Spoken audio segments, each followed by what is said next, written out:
नमस्कार मित्रों। विचार अनकट में आपका स्वागत है। पहला एपिसोड है। इंसान नासमझ क्यों है? छोटा सा जीव भी इस बात को समझ लेता है, पर मनुष्य अपनी पेड़ को पकड़कर बैठा ही रहता है। ये सोचने की जहमत ही नहीं उठाता कि दुनिया उस पेड़ से भी आगे है, बहुत दूर तक।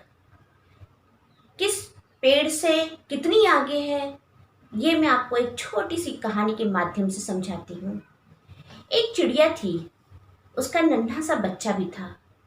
उसका बच्चा रोज उड़ता और सामने वाले पेड़ पर जाकर के बैठ जाता। बहुत कोशिश की चिड़िया ने कि नन्हा थोड़ा सा और उड़े, पर आप समझ सकते हैं, नन्हा जाता और सामने थोड़ी देर पेड़ पे बैठा रहता और बैठने के बाद सारा दिन यूं ही निकाल के वापस आ जाता था। चिड़िया की लाख कोशिशों के बावजूद नन्हा पेड़ से आगे नहीं बढ़ा और चिड़िया के जितने बच्चे थे वो ऊंची ऊंची उड़ानें भरते थे, लेकिन नन्हा उसी पेड़ पर जाकर के बैठ जाता था। ऐसे में चिड़िया बहुत हताश हुई, बहुत परेशान हुई और एक दिन वो एक साधु के पास गई। साधु के पास जाके वो तो रोने ही लग गई और कहने लगी कि महाराज, आप बताइए कैसे होएगा? मेरा तो नन्हा उड़ना ही नहीं चाहता, वो तो बस जाता है और सामने वाले पेड़ पर जाकर के बैठ जाता है। ऐसे बताइए कैसे चलेगा?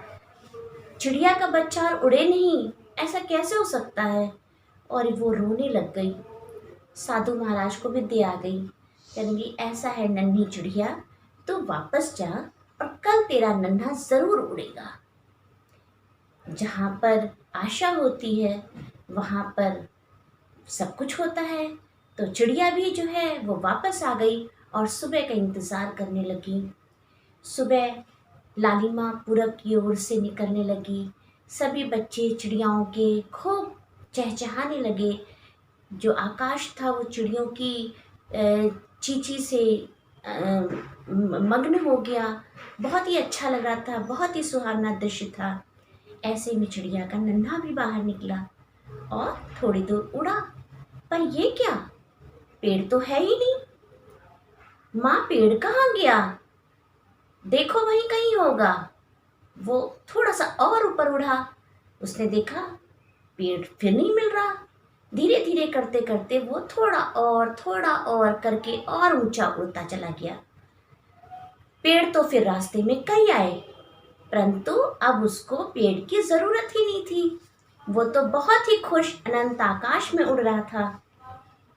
लेकिन चिड़िया बहुत परेशान थी कि रातों रात ये पेड़ कहाँ चला गया। उसने साधु महाराज से पूछा कि साधु महाराज, ये रातों रात पेड़ कहाँ गया? तो साधु महाराज ने कहा, कई कई बार संकल्प पूरा करने के लिए विकल्प का पेड़ कट जाना अच्छा ही होता है। नन्हे के पास अब कोई विकल्प ही नहीं था और अब उसे जरूरत भी नहीं है। चिड़िया समझ गई, पर मैं आपके पास फिर वही अपनी पहली लाइन पर आती हूँ कि इंसान नहीं समझा। कोरोना काल है, बहुतों का नुकसान हुआ है। कुछ लोगों ने इस परेशानियों से तंग आकर के खुद को ख़त्म कर लिया है। नए आसमान में नई बुलंदियों को तलाशने की बजाय अपने जीवन को समाप्त करना लोगों ने ज़्यादा श्रेयस्कर समझा है। तो ऐसा नहीं होना चाहिए। ये आनंद आकाश आपके लिए है, इसमें उड़िए, अपने लिए नई नई ऊंचाइयों की तलाश कीजिए।